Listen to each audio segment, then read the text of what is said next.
Baicar, que és un barri amb bastanta organització, hi ha com molts col·lectius diferents i a partir de tota aquesta organització sorgeix una mica Desenruna. Pareix una mica la necessitat aquesta d'aprofitar els espais buits i construir alguna cosa i com construir és prou difícil, fer horts és bastant més senzill. I tot el barri es va revolcar aquí dins dels camps, eren 40, 50, 60 persones treballant cada cap de setmana.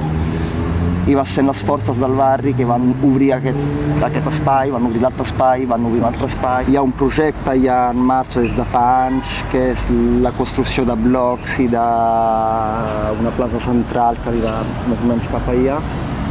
I està repartit entre les 3 o 4 entitats, que ara mateix no me'n recordo ben el nom. Un és Núñez Navarro, com sempre, que és, diguem, el nostre nèmesis. Propietari principal del barri. Aquí volen fotre blocs estil de el que està aquí endavant, que són moltes plantes i cementificació total d'un espai verd. Però sí que és cert que una de les nostres grans reivindicacions és que volem que a Barcelona hi hagi més espais verds. I crec que la millor manera de reivindicar els espais verds és anar i fer més espais verds, i és el que hem fet nosaltres. Ja hem vist aquí espais que no s'estaven utilitzant, i hem entrat i ens hem posat a plantar coses que nosaltres volíem. I a part d'això, evidentment, reivindiquem tot el que és la sobirania alimentària, defensar els espais verds, però també tenim una lluita en contra del que es comentava abans, de aquí es volen construir blocs de pisos, doncs no volem que es construeixin blocs de pisos, sinó que volem més espais, doncs és el que dèiem, espais on es pugui fer xarxa veïnal, on es pugui cultivar els nostres aliments. Ningú té treball, estem en plena pandèmia, ningú té treball per agafar menjar. Estem a la xarxa d'aliments repartint, no sé si 1.000 quilos de menjar cada setmana per les famílies. Va ser com, ok, emergència, cultivem el nostre menjar, cultivem un tomàquet que estigui bo. I ha funcionat. Sí que ha funcionat. Ha funcionat. Sí, de moment està sent l'autoconsum, o sigui, de les persones que venen a treballar i a les jornades i que han participat o participen, ho venen i agafen, o sigui, ho recollim tot, ho posem tot en caixes i al final de la jornada reparteix més o menys entre la gent que vol i el que necessita i així. I també s'ha utilitzat alguns cops per dinars populars o, per exemple, a la festa major d'ara, a principis de setembre, diria que pràcticament no es va comprar verdura. L'Ajuntament va presentar el projecte d'un espai que està just aquí al costat, que es diu Les Vinyes, i llavors ens han presentat un projecte on fotran un bloc aquí, una escala pel mig, que és com... I les vinyes, i els horts, i els olius, i la vida comunitària. Tampoc tenim relació amb l'Ajuntament perquè l'Ajuntament busca una cosa completament diferent al que busquem nosaltres. Per tant, ni nosaltres els ajudarem a ells, ni ells ens ajudaran a nosaltres. Jo penso que ens agrada també subratllar que no som un hort urbà, però som un col·lectiu, com ens diem? Tu és que vas canviant de nom, però... Era el col·lectiu agrari revolucionari urbà intercultural, que és diferent d'un hort urbà, de la definició d'hort urbà típic de l'Ajuntament amb gestió de hobby, que això no és un hobby. Però crec que Desenruna és un col·lectiu prou fort com per mantenir-se viu i seguir fent coses a altres llocs encara que perdem algun espai. Per tant, a mi m'agrada pensar que això continuarà tot el temps que pugui, hi haurà un dia potser que ens faran fora, però inclús el dia que crec que ens facin fora, crec que seguirem actius i seguirem fent coses. Jo puc començar, sí? Es venen a desallotjar ja. Nosaltres sumem i tenim veu.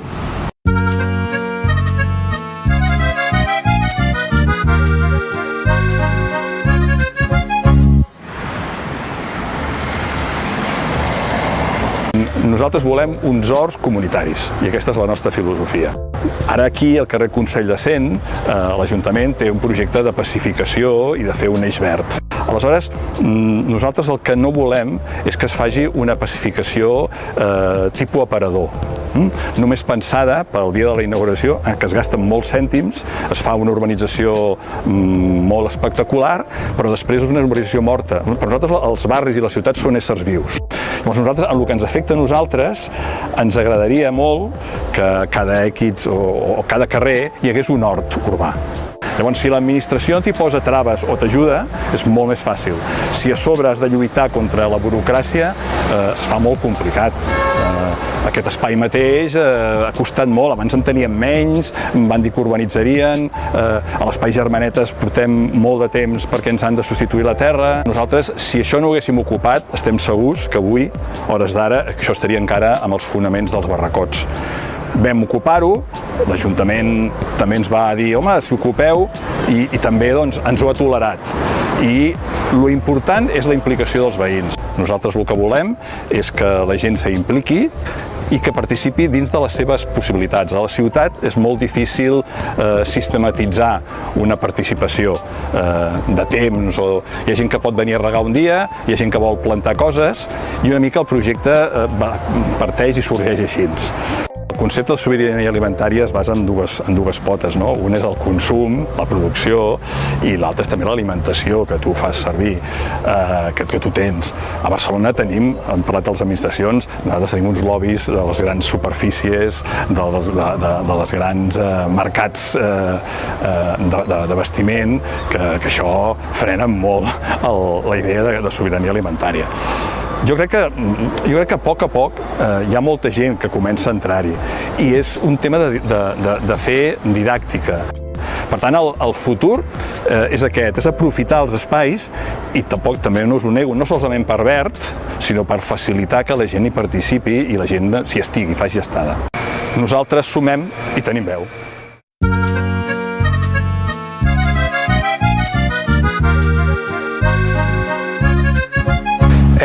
Este espacio siempre había sido, antes de que se empezara a pensar de que aquí se iba a construir cosas, era un espacio de referencia que bajaba desde Collserola, ¿vale?, hasta el Baix Guinardó. Era una zona de paso tanto de cabra rural en su momento, como también hace a lo mejor 30 o 40 años un espacio de referencia para el barrio, que era de unión, se quedaban aquí para hacer cosas, había los animales, había fuentes, o sea que era un sitio bastante recurrente. Hasta que se empezó a hacer plan urbanístico y al ver esto ciertas personas se dieron cuenta de que se debía volver a dar ese significado al espacio, y aquí estamos todas. A lo mejor al tercer día ya éramos como 50 personas metidas en un grupo de WhatsApp, los vecinos y vecinas súper motivados, viniendo, participando. Empezó a venir gente pues, de cualquier edad, condición, clase social, socioeconómica, procedencia, capacidad física. Aquí hay de todo ahora, y eso fue súper rápido. Es totalmente abierto, siempre y cuando entiendan que aquí se funciona de manera libertaria, horizontal, transversal, no se acepta ningún tipo de discriminación de ningún tipo. Tú puedes entrar, nada es propio, no hay una visión individualista del producto, es decir, tú no entras aquí y porque plantes una porción de tierra, esa parcela es tuya, ni puedes venir aquí a hacer como un supermercado de granel. El huerto es una forma de rescatar un espacio verde, y es un espacio verde que pueda ser participativo. No es lo mismo que un parque es más de interrelaciones bastante limitadas en el tiempo. En cambio, un huerto es un espacio verde que te hace participar, te hace tomar conciencia de la producción del producto, te hace formar conciencia de lo lejano que está este sistema de producción de aquí, además de las relaciones que se establecen estando produciendo esto aquí. En una ciudad no es que no se pueda, es que no te van a dejar tener una soberanía alimentaria comunitaria, pero sí que puedes generar soberanía individual alimentaria. Si tú desde una tierna edad hasta una avanzada edad, tú puedes hacer accesible cómo, dónde y de que se produce un producto, cuánto cuesta producirlo, qué métodos hay que hacer, eso ya genera conciencia de por sí. Entonces ahí ya tu soberanía ya se va construyendo a través de eso, pero si no lo ves y simplemente ves un producto dentro de un plástico en una estantería, ahí no vas a tener soberanía alimentaria. Este espacio permite que el vecindario y la ciudadanía sea no propietaria, sino partícipe de un espacio que produce alimentos. Y el alimento no es lo importante, es cómo se produce el alimento y por qué no te dejan producir ese alimento a ti, o cuántas trabas hay para que ese alimento llegue a tu mano. Es decir, nadie ha venido aquí a comunicarse con nosotras o presentarse, no, ha sido simplemente la denuncia administrativa que se formalizó, y luego los reiterados recursos que hemos presentado para que se alargue el tema del desalojo, pero nadie ha venido aquí a presentarse en ningún momento. Tampoco hemos hecho por ello, porque no es que queramos tampoco un diálogo con el ayuntamiento, esto lo queremos recuperar para el barrio, no quiere decir que el ayuntamiento no nos lo ceda. Tenemos capacidad para hacerlo, tenemos capital humano para hacerlo, pero claro, al tener una fecha de desalojo programada tan cercana, no queremos tampoco ser más rápidos con nuestros objetivos que con las metas que realmente podemos hacer. Nosaltres sumem i tenim veu.